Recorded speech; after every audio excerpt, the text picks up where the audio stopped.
बोले पंच परमेश्वरी भगवान की जय। चलिए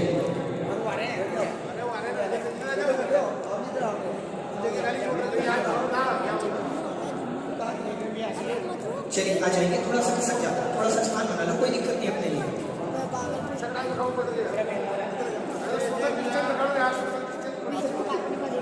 चलिए देखें, कल हमने देखा था कि ये भूमियां हैं और इन भूमियों की मोटाई कितनी है? 1,80,000, 32,000, 28,000, 24,000, 20,000, 16,000 और 8,000, इतनी मोटी है। ठीक, उसके बाद हमने यहाँ पर देखा था कि यहाँ वो सागर कितने, उनकी जो वहाँ पर बिल बने हुए थे 30 लाख, 25 लाख, 15 लाख, 10 लाख, 3 लाख, 5 कम 1 लाख और 5, इतने बिल थे। ठीक है, चलिए इनके रूढ़ नाम ओम, ध्यान से देखें। अभी हमारी एकाग्रता स्वाध्याय के समय कोई आ रहा है, कोई बैठ रहा है, बिल्कुल नहीं, हमें सिर्फ अपने से मतलब हो। कहीं भी बैठने दो, आप यहाँ देखो, जिनको जहाँ बैठना है बैठना नहीं, आपको यहाँ देखो। ये जो हमने अभी आपको नाम बताए थे पहले, रत्न प्रभा, शर्करा प्रभा, बालुका प्रभा, पंख प्रभा, धूम प्रभा, तम प्रभा, ठीक है, ये तो हुए भूमियों के नाम। ये जो भूमि है अंदर में, ये 7 राजबंधन अंदर है ना, गहराई पहले हमने आपको बताया था। अंदर जो गहराई है तो वह जो भूमियां हैं, उन भूमियों की गहराई तो 7 राज के अंदर, उसमें जो बीच में नरक बने हुए हैं, उन नरकों के नाम है धम्मा, वंसा, मेघा, अंजना, अरिष्ठा, मघवा, माघवी, ये नाम है। नरकों के नाम क्या है? धम्मा, वंसा, मेघा, अंजना, अरिष्ठा, मघवा, माघवी। पाठशाला के बच्चों को याद रहेगा। तो यहां देखें, ये नरकों के नाम, पहला धम्मा नरक, वंसा, मेघा, अंजना, अरिष्ठा, मघवा, माघवी, ठीक है। चलिए आगे देखते हैं। इन नरकों में जो पहला वाला नरक है, पहली जो भूमि है, ध्यान से सुनना, पहली भूमि कौन सी है? रत्न प्रभा। रत्न प्रभा के बीच में जो स्थान बना हुआ है, एक राजू का एक राजू का, तो ये जो स्थान है इसमें नरक है। इसमें क्या है? नरक के बिल है, पूरी भूमि में नहीं है, पूरी भूमि में वो बिल नहीं है, बीच में स्थान है, उसमें नरक है। अब ध्यान से देखें, नरक के बिलों की आकृति कैसी है? तो ऊपर कोई त्रिकोण में बने हुए हैं, ऐसी आकृति है गुफा जैसी। किसी की आकृति गोल है, किसी की आकृति चौकोर है, ठीक है। नरकों में जो बिल बने हुए हैं, उन बिलों की आकृति ऐसी है ऊपर, जैसे मान लीजिए मंदिर है, मंदिर ये कैसा है? चौकोर है, समझ में आया? ऐसे ही त्रिकोण और गोल, वृत्ताकार, सर्कल है, ठीक है। चलिए अब देखते हैं, यहां जो ऊपर हमने स्थान बनाया है, ये सभी नरकों में लगाना है, 7 नरकों में। ऊपर जो स्थान बना हुआ है, ये बने हुए हैं बिल, ये क्या बने हुए हैं? बिल बने हुए हैं। यहाँ ऊपर बिल बने हुए हैं, ये बिल बने हुए हैं। हमने आपको बताया था बिल कितने गंदे, दुर्गंध युक्त, इतनी दुर्गंध होती है कि कह नहीं सकते। इतने दुर्गंध युक्त सूअर के मुख वाले, गधे के मुख वाले, इतने गंदे मुख वाले, उनमें उत्पन्न होता है जीव। और ये उत्पन्न कैसे होता है? मान लीजिए कोई व्यक्ति को कोढ़ हो गया, सफेद दाग, और उसके शरीर गलने लगा है, गलने लगा मतलब उसके शरीर से पस निकलने लगी, खून निकलने लगा। जब ऐसा शरीर हो जाए, ऐसा शरीर नारियों का होता है। कैसा शरीर होता है नारियों का? बिल्कुल सेम वैसा। और वहां से जब वो नीचे गिरते हैं, जहां पर भूमि रहती है, तो वो भूमि जैसी हजारों वृक्षों के, और कहीं कहीं पर तो शस्त्र लगे हुए हैं, नीचे तलवारें बिछी हुई हैं, तीर लगे हुए हैं, उन पर गिरते हैं। किन्हीं किन्हीं स्थानों पर, उन्हीं नरकों के अंदर ऊपर से गिरते हैं, तो नीचे तलवार आदि है, शस्त्र आदि है, कुछ कांटे जैसे कुछ ऐसी वस्तुएं हैं जिन पर गिरते ही कुछ चुभेंगी। तो ऊपर से अगर कोई व्यक्ति गिरता है, योजनों ऊपर से, किलोमीटर ऊपर से कोई गिरता है, तो कितना दर्द होता है। और जाकर के वहां पर गिरे, तलवार आदि अस्त्र शस्त्रों पर गिरता है वहां। तो ये पहले नरक में हमने आपको बताया कि इस प्रकार से व्यवस्था। दूसरे में भी सेम यही व्यवस्था रहेगी, तीसरे, चौथे, 5वें, 6ठे, 7वें। समझ में आया? और ये नरक मध्य में है, पूरी भूमि में नहीं है। भूमि का नाम तो रत्न प्रभा है, ध्यान से सुना। इस भूमि का नाम क्या है? रत्न प्रभा। लेकिन जो नरक है उसको रूढ़ी से धम्मा नरक कहते हैं। यह रत्न प्रभा में स्थित जो नरक है वह पहला नरक कहा जाता है। ठीक है, समझ में आया? चलिए आगे देखते हैं। हम पहली वाली जो भूमि है, ये पहली जो भूमि है इसको हम थोड़ा सा जूम कर लेते हैं। पहली भूमि का नाम क्या था? रत्न प्रभा। रत्न प्रभा भूमि के 3 भाग हो जाते हैं। खर भाग, देखिए पूरी भूमि है रत्न प्रभा, ऐसे ही बनेगी कुछ आकृति। अगर इसको हम थोड़ा सा बड़ा करेंगे, ध्यान से देखिए, अगर रत्न प्रभा भूमि को हम थोड़ा सा बड़ा करेंगे तो इस प्रकार से आकृति बनेगी। अब इस पहली भूमि के 3 भाग हैं। एक खर भाग है ऊपर वाला, फिर पंख भाग है और एक अबहुल भाग है। 3 भाग है, खर भाग, पंख भाग, अबहुल भाग।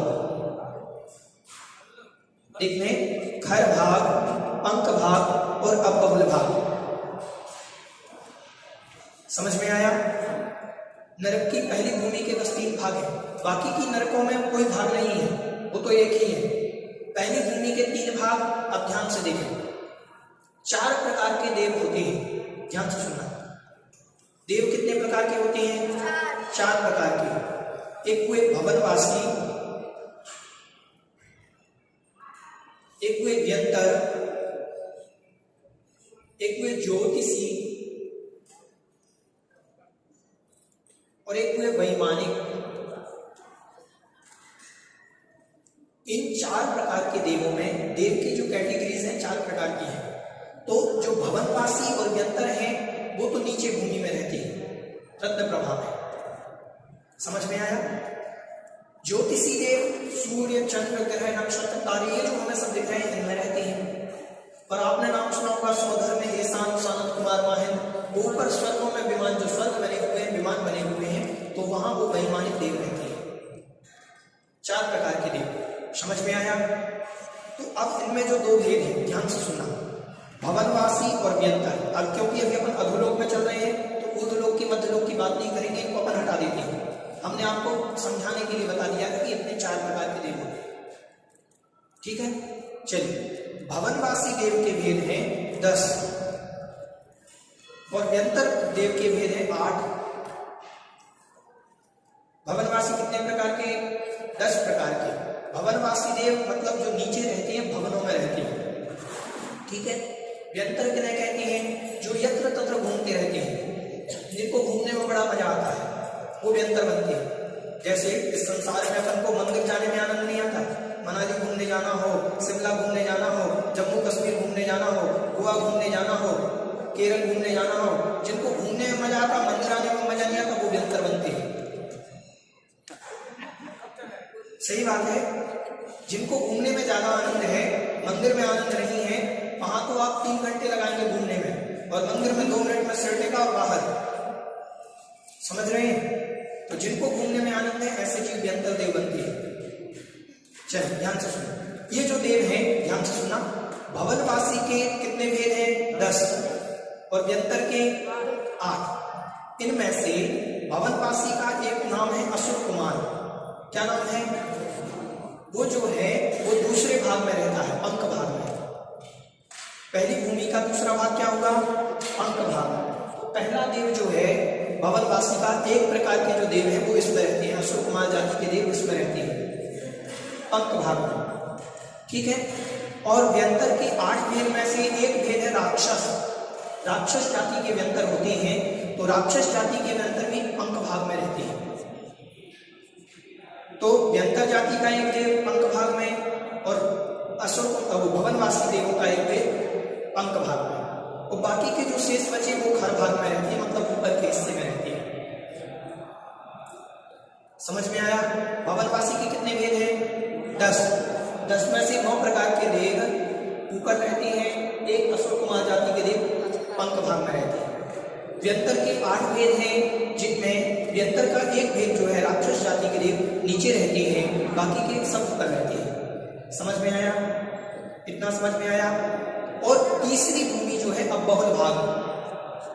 अबहुल भाग में नारकी रहते हैं, नरक बने हुए हैं।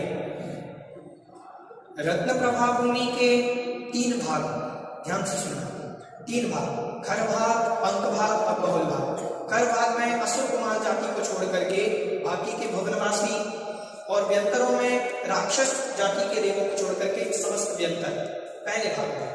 दूसरे भाग में रहते हैं भवनवासी के देव जो है असुर कुमार जाति के देव, और व्यंतरों का एक भेद है राक्षस जाति के, वो रहते हैं। और तीसरे भाग में है नरक, मतलब पूरी पृथ्वी में नरक नहीं है रत्न प्रभा के, नीचे वाले भाग में नरक है। ये इसकी मोटाई कितनी थी टोटल रत्न प्रभा की?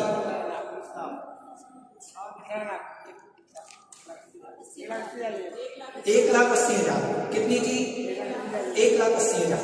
ये जो ऊपर वाला भेद है इसकी है 16,000। देखो अब ये पूरा 1,80,000 है, ध्यान से सुनना, ये बना लेना पहले रत्न प्रभा के 3 भाग बना लो। उसमें जो पहला भेद है, ऐसा भी कर सकते हैं आप, पूजन करने के बाद ये चित्र बना सकते हैं देख करके वहां रखा होगा। तो पहले के हैं 16,000 योजन, 16,000 योजन पहली वाली हिस्से के भाग, खर भाग के। पंक भाग के हैं 84,000 योजन और इसके हैं 80,000 योजन। टोटल कितने हुए? 84 और 16, 100 और 80, 1,80,000। 1,80,000 हो गए ना टोटल। उस भूमि की मोटाई कितनी है? 1,80,000 योजन। अब उसको कैसे बांटेंगे? तो खर भाग के ऊपर भाग में 16,000 योजन, पंक भाग 84,000 योजन और बहुल भाग 80,000 योजन। समझ में आया? इतना समझ में आया? अब बहुल भाग, अब पहले आ और छोटा बा, फिर लिखना है बहुल, फिर भाग। अब बहुल भाग, अब बहुल, पहले लिखे बहुल, बहुल के पहले लगा दे अब बहुल, ठीक है। चलिए समझ में आया? बाकी की जो भूमियां हैं उनके कोई भाग नहीं है, उनमें नरक बने हुए हैं, बाकी का सिस्टम सेम है। अब ध्यान से सुना, इन अधोलोक में यहां तो नरक बने हुए हैं, अब इन 2 हिस्सों में क्या है? तो देवताओं के भवन बने हुए हैं। क्या बने हुए हैं? देवताओं के भवन। 8,72,00,000 भवन जिन पाताल में। पाताल में कितने भवन हैं? इन दोनों हिस्सों में, ध्यान से सुनना, खर भाग और पंक भाग में कितने भवन हैं? 8,72,00,000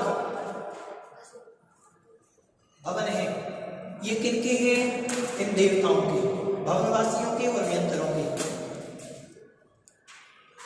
और आपको हमने पहले बताया था प्रत्येक देवता के महल में, प्रत्येक देव के महल में एक जिनेंद्र भगवान का जिनालय बना होता है। तो जिनालय भी कितने हो गए?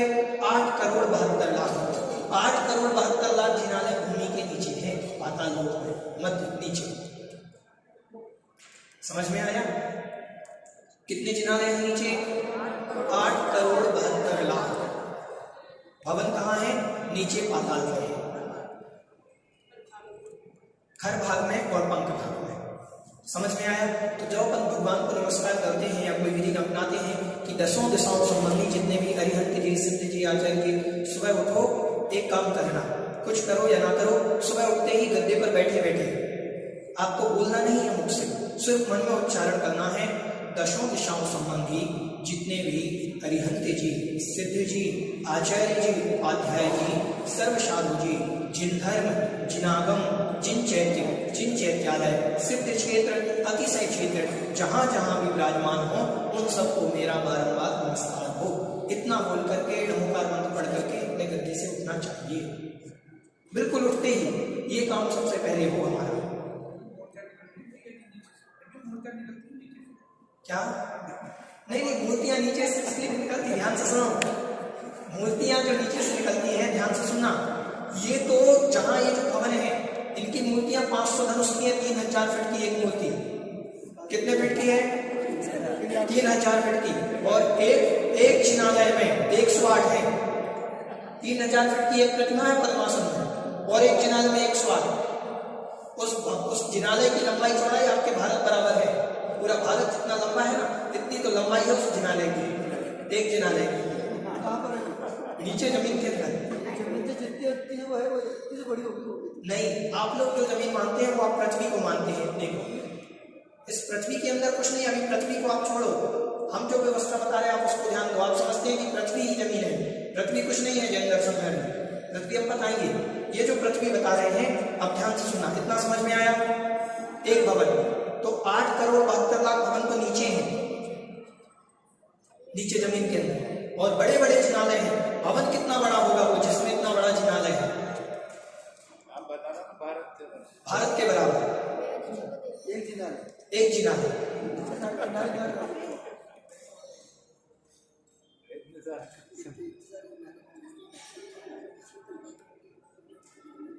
सात करोड़ ही है, एक बार आप देख लेना। वो 8 करोड़ का बोल रही है। अच्छा, ये 7 करोड़, मैंने 7 ही बोला था, यहाँ 8 लिख दिया। मैंने 8 लिखा है 7 लिखा है? 8 लिखा है, 7 करोड़ है। वो एक पंक्ति आती है ना, 7 करोड़ 72 लाख सुभवन जिन पाताल में, मध्य लोक में 458 जजो अगम विठाल में, ऐसे करके आता है। वो 8 करोड़ हो गया 7 की जगह। 7 करोड़ 72। 1 करोड़ में तो बहुत फर्क पड़ता है। हाँ, 1 करोड़, फिर भी ध्यान से सुनो। अब एक जिनालय की लंबाई चौड़ाई देखें। नीचे आया समझ में आपको? व्यंतर और राक्षस जाति के देव रहते हैं। अब इनमें जो असुर कुमार जाति के देव रहते हैं, इनकी क्या प्रवृत्ति होती है? अपन अभी इनको छोड़े देवताओं को। असुर कुमार जातियों के देवों की प्रवृत्ति होती है, जैसे आप वो रेसलिंग देखते हो, रेसलिंग देखते हो, लड़ाइयाँ देखते हो, WWE देखते हैं। उसमें क्या है? खली है और जॉन सीना है ना?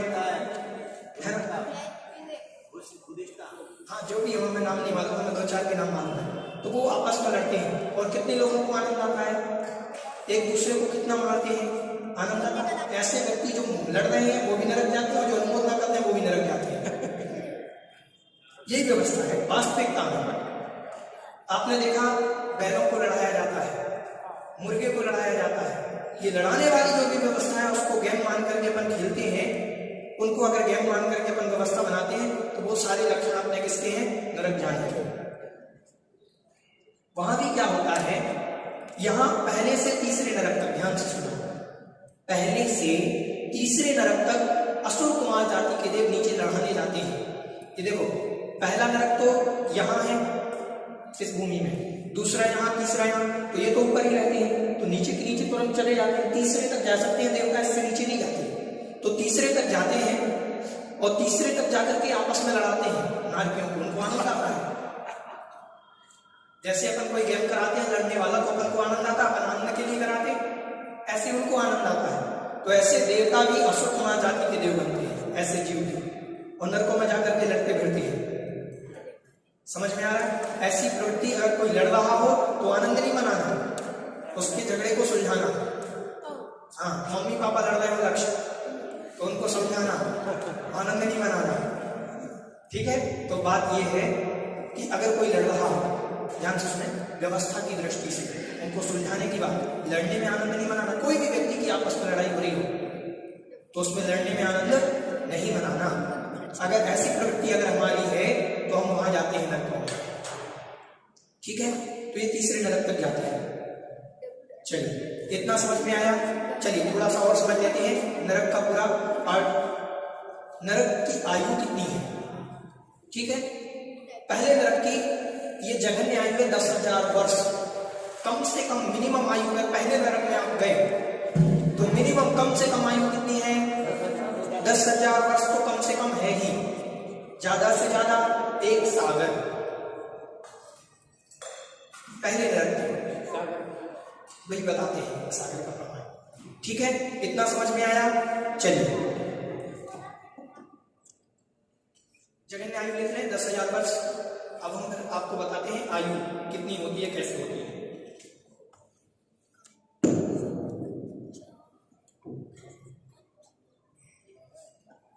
जैन दर्शन की सबसे छोटी इकाई है समय। जैसे अपन जैसे कहते हैं second, mini second, micro second, कितना मानते हैं? साइंस मानता है माइक्रो सेकंड साइंस सबसे छोटी इकाई समय की। एक हुआ सेकंड, एक मिनी सेकंड, एक माइक्रो सेकंड। तो सबसे छोटी इकाई साइंस मानता है माइक्रो सेकंड को, भी इससे छोटी इकाई कोई समय की है नहीं, काल की। और जैन दर्शन में समय की इकाई का ही नाम पहला समय है। पहली इकाई का नाम क्या है? समय। सबसे छोटी इकाई जैन दर्शन की काल की गणना में सबसे छोटी इकाई है समय, और असंख्यात समय मिलकर के एक आवधि बनती है। कितने समय मिलकर के? असंख्यात समय बराबर एक आवधि। असंख्यात समय बराबर एक आवधि। लिख लें,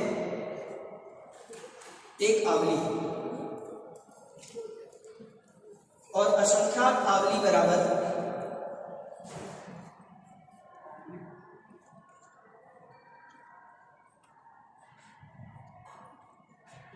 आवधि बराबर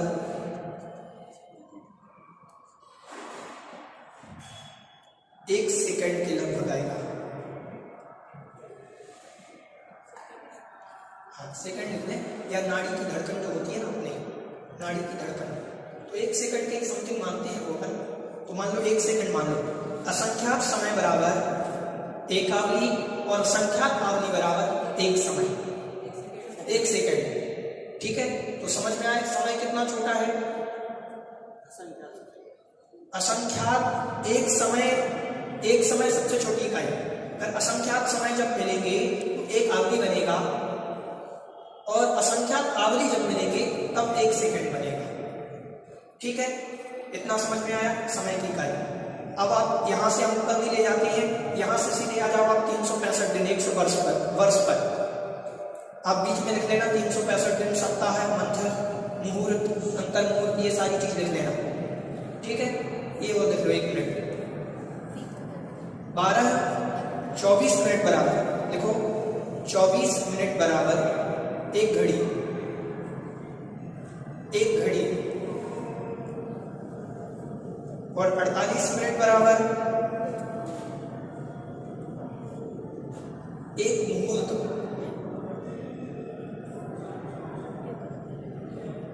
ये समय की इकाई है जैन दर्शन के अनुसार। ठीक है, इतना। इसके बाद मुहूर्त से घंटे, घंटे से दिन, दिन से सप्ताह, सप्ताह से महीने, महीने से पक्ष, 15 दिन का पक्ष बनता है।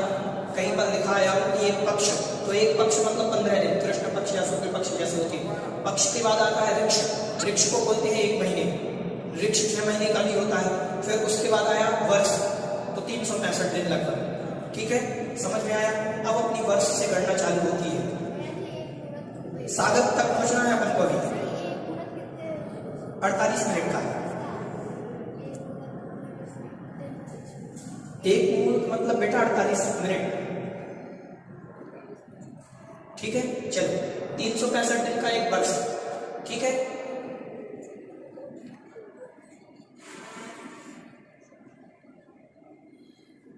तीन 365 दिन का एक वर्ष आया, और 100 वर्षों की एक शताब्दी या एक सदी। ठीक है, और 100 शताब्दियों का वो 10 शताब्दियों का एक सहस्र वर्ष।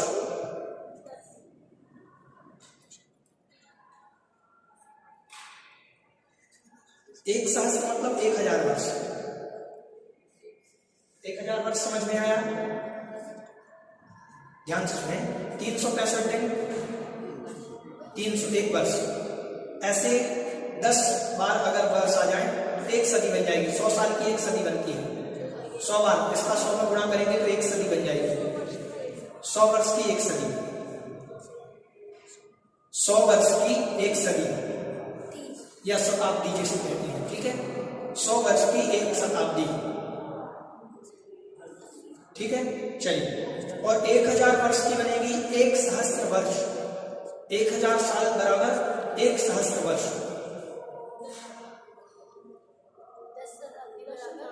हाँ, 10 शताब्दी बराबर 1000 वर्ष या 1000 वर्ष बराबर एक सहस्त्र वर्ष। समझ में आया? ठीक है, चलिए। अब लाख तक पहुंच जाएंगे आप। आपको लाख की गिनती तो आती है। वर्ष शब्द सब में जोड़ना है। 84 लाख वर्ष बराबर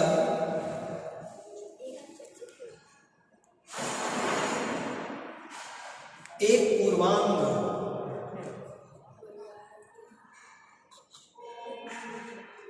84 लाख वर्ष। तो 84 लाख का 365 में गुणा करेंगे तो क्या हो जाएगा? 84 लाख वर्ष। 84 लाख का 365 दिन में गुणा करेंगे तो कितने दिन आ जाएंगे? 84 लाख वर्ष। समझ में आ रहा है विषय? कठिन तो नहीं पड़ रहा है? अगर आपको नहीं आए तो आप पूछ सकते हैं, ठीक है। तो 84 लाख वर्ष बराबर क्या आया? एक पूर्वांग। और 84 लाख पूर्वांग बराबर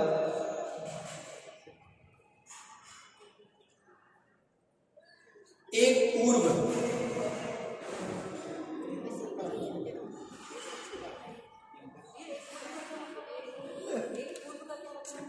पूर्व समय की गणना है, समय है। जैसे लाख बोलते आप, करोड़ बोलते, ऐसे ये समय की गणना है पूर्व। ध्यान से सुनना, 84 लाख वर्ष बराबर एक पूर्वांग, 84 लाख पूर्वांग बराबर एक पूर्व। और एक पूर्व में, एक पूर्व वर्ष में, ध्यान से सुनना, एक पूर्व वर्ष, वर्ष मतलब एक पूर्व में भी 365 दिन का गुणा करोगे तब एक पूर्व वर्ष बनेगा। समझ में आ रहा है? अब इसमें 1 करोड़ का गुणा करने पर कितने का? 1 करोड़ का गुणा करने पर एक पूर्व कोटि बनता है। एक पूर्व कोटि मतलब होता है करोड़। एक पूर्व वर्ष में, ध्यान से सुने, एक पूर्व वर्ष में अगर आप 1000 को 1 करोड़ का गुणा करोगे तो जितनी संख्या आएगी उतने दिनों में उतने दिन का एक पूर्व कोटि बनेगा। एक पूर्व कोटि, कोटि मतलब करोड़। समझ में आया?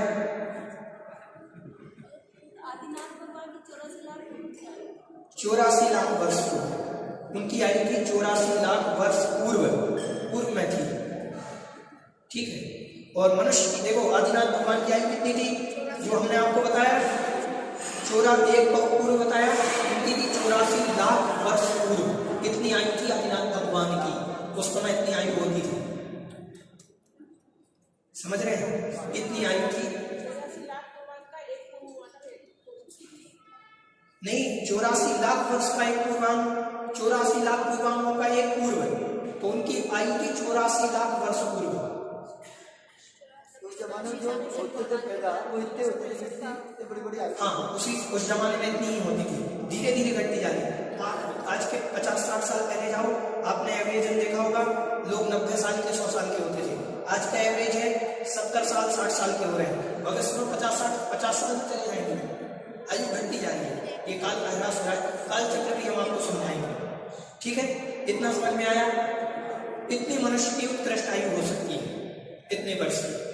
ये तो ही मनुष्य की, अभी नरक का तो आयु नहीं, एक सागर निकाल रहा है। एक साल का है।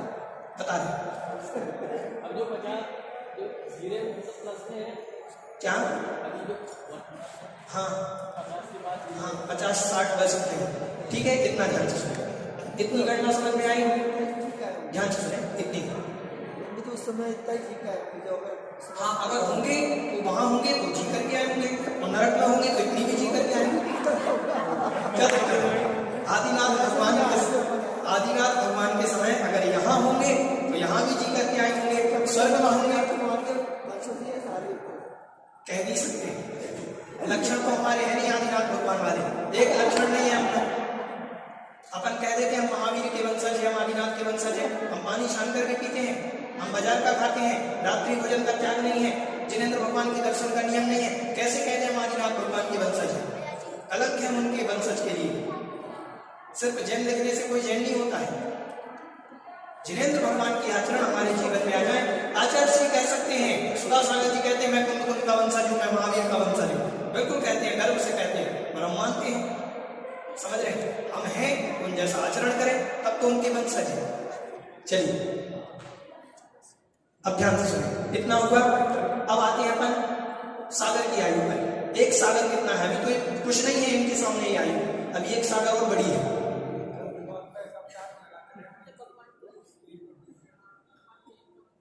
भगवान की आयु कम है, सागर से। सागर की आयु बहुत लंबी होती है, ध्यान से सुनो। सागर भी तो कितना बड़ा होगा। देखो मिनिमम आयु है पहले नरक की, ध्यान से सुना। पहले नरक की मिनिमम आयु 10,000 वर्ष, कम से कम 10,000 वर्ष। तो ये तो हमने आपको बता दिया 10,000 वर्ष का मिनिमम आयु है, मिनिमम आयु। यहां से बढ़ेगी तो उत्कृष्ट आयु है 1 सागर। समझ में आ रहा है? चलिए थोड़ा सा देख लेते हैं।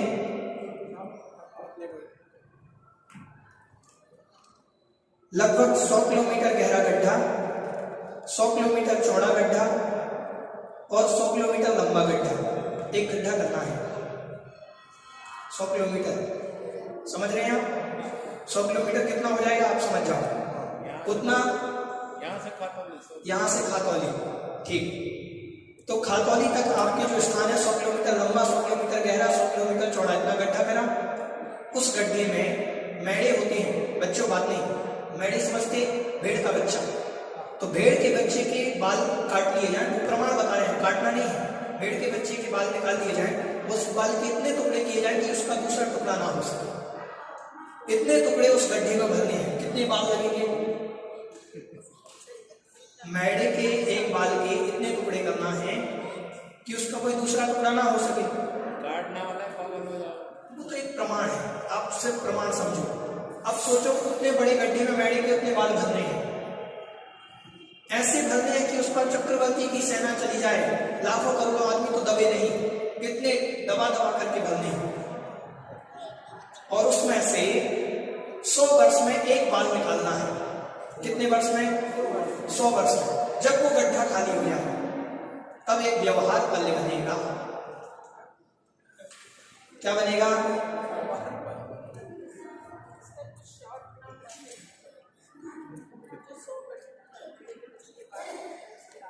ये समझो असंख्यात वर्ष, शॉर्ट में ये कह सकते हैं। क्यों?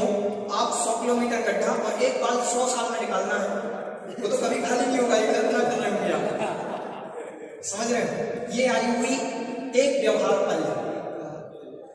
और अब इसके आगे जितने ये जो काल हमने आपको बताया, जितने में वो खाली होगा उतने काल में, उसमें कितने समय होंगे?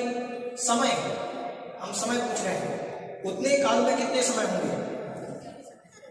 उतने समय की गणना करके उसमें से भी 100 वर्ष में एक बाल निकालना है। प्रत्येक समय की गणना करके तो एक अद्धा पल्ले आएगा। नहीं, व्यवहार को उद्धार, व्यवहार पल्ले, उद्धार पल्ले और अद्धा, उद्धार पल्ले आएगा। कौन सा पल्ले आएगा? उद्धार पल्ले। ठीक है, समझ में आया? अब उद्धार पल्ले में भी जितने समय हैं उन समयों को गिनो और उन समयों की गणना में 100 वर्ष में एक बाल फिर निकालो। फिर आपका एक पल्ले आएगा, या हम कहेंगे एक पल्ले या एक अद्धा पल्ले। अद्धा पल्ले, समझ में आया? ऐसे असंख्यात अद्धा पल्ले मिलाने पर एक सागर बनता है।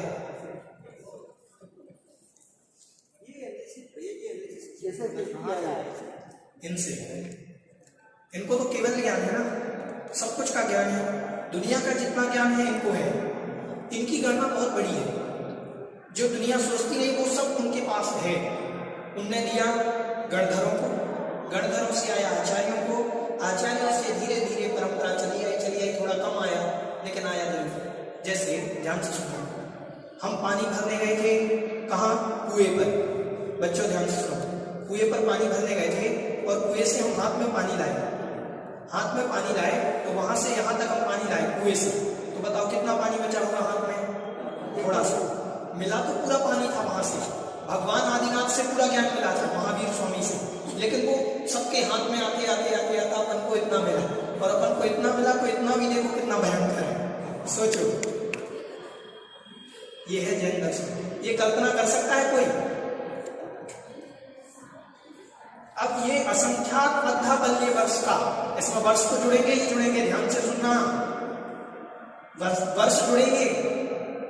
अब एक सागर नहीं, एक सागर वर्ष एक सागर आपने जो गिनती निकाली उसमें भी 365 दिन का गुणा कर दो, कितने दिन होंगे? तो एक सागर वर्ष इतनी उत्कृष्ट आयु है पहले नरक की, पहले नरक की। इससे ज्यादा नहीं हो सकता। ऐसे कई आदिनाथ हो जाएंगे, कई मोक्ष चले जाएंगे, तो नरक में पड़े रहेंगे। समझ में आया? एक सागर। अब ध्यान से सुनो, थोड़ा सा दिमाग लगाना है। उत्कृष्ट आयु पहले नरक की कितनी? एक सागर उत्कृष्ट सबसे ज्यादा, दूसरे की 3 सागर वर्ष, चौथे की, पांचवे की, छठे की, सातवें की, आठवें की, सातवें की 33 सागर। सबसे ज्यादा है 33 सागर वर्ष। सातवें की है उत्कृष्ट। ये जो हमने लिखी है ये सबकी उत्कृष्ट है। ये तीसरे की उत्कृष्ट है 7 सागर। अब इनकी जो मिनिमम राशि वो काल है वो हम बताते हैं। पहले का तो लिखो 10,000 वर्ष, पहले का लिख लिया 10,000 वर्ष। अब दूसरे की जो उत्कृष्ट आयु है, ध्यान से सुनो, इधर एक बात देख लो, आपको याद आ जाएगा। दूसरे की उत्कृष्ट आयु कितनी है? 1 सागर वर्ष। ये पहले की उत्कृष्ट आयु कितनी है? 1 सागर वर्ष। ये दूसरे की जघन्य आयु हो जाएगी। दूसरे की जगह उत्कृष्ट आयु कितनी है? 3 सागर वर्ष। ये तीसरे की जघन्य हो जाएगी। समझ में आ रहा है विषय? तीसरे की उत्कृष्ट आयु 7 सागर है, तो चौथे की ये जघन्य हो जाएगी और ये 10 सागर उसकी उत्कृष्ट हो जाएगी। समझ में आया? फिर ये 17, इसकी 10 उसकी जघन्य हो जाएगी, इसकी 17 उत्कृष्ट। सबसे मतलब 7वें नरक की जघन्य आयु 22 सागर होगी और उत्कृष्ट आयु 33 सागर। समझ में आ गया? समझ में आया? यह है ये सागर। एक प्रमाण और किन्हीं ने दिया था। एक सागर किन्हें कहते हैं? मान लीजिए अपन को लगाना हो, ये तो हमने आपको गणना से बताया जैन दर्शन। किन्हीं आचार्य ने एक प्रमाण लिखा है एक जगह पर कि एक सागर किसे कहते हैं? तो सबसे बड़ा कौन सा सागर पृथ्वी पर? प्रशांत महासागर। प्रशांत महासागर में एक चिड़िया 100 वर्ष में पानी की एक बूंद उस सागर से ले, और जिस दिन वो सागर खाली होता है तब एक सागर की आयु है। नहीं हो जाएगा, वो एक गणना है। तो इतनी असंख्यात आयु है, असंख्यात वर्षों की ये जो आयु है, ये हो गई 33 सागर। हर चीज की उत्कृष्ट आयु 33 सागर, इससे ऊपर है ही नहीं। नारकी जीवों की उत्कृष्ट आयु 33 सागर, देवताओं की उत्कृष्ट आयु भी 33 सागर। आदिनाथ भगवान इतनी आयु भोग कर गए थे स्वर्ग में। इतनी आयु जो मैंने आपको बताई है इतनी नरक की होती है। ऐसी सबसे ऊंचे स्वर्ग की ऊंचाई की, सबसे ऊंचे स्वर्ग की जो आयु है 33 सागर वर्ष होती है। सर्वात सिद्धि ते जय बलदेवी राय, इनकी आयु इससे पूर्व में जो देव थे उसमें 33 सागर इनकी आयु थी। एक 84 वर्ष पूरी कोटि तो उनके सामने कुछ ही नहीं, जिसमें मोक्ष गए। समझ में आया? आज बस इतना है, ठीक है। बोलिए जगत कल्याणी द्वादशांग जिनवाणी माता की जय। ये है जैन दर्शन। जहां विज्ञान की सोच खत्म होती है वहां से जैन दर्शन की सोच शुरू होती है। इतनी गणना तो उनके पिताजी नहीं कर पाएंगे, साइंटिस्ट वो जो बैठे हैं इसरो के, कुछ नहीं कर पाएंगे इतनी गणना। ये है जैन दर्शन।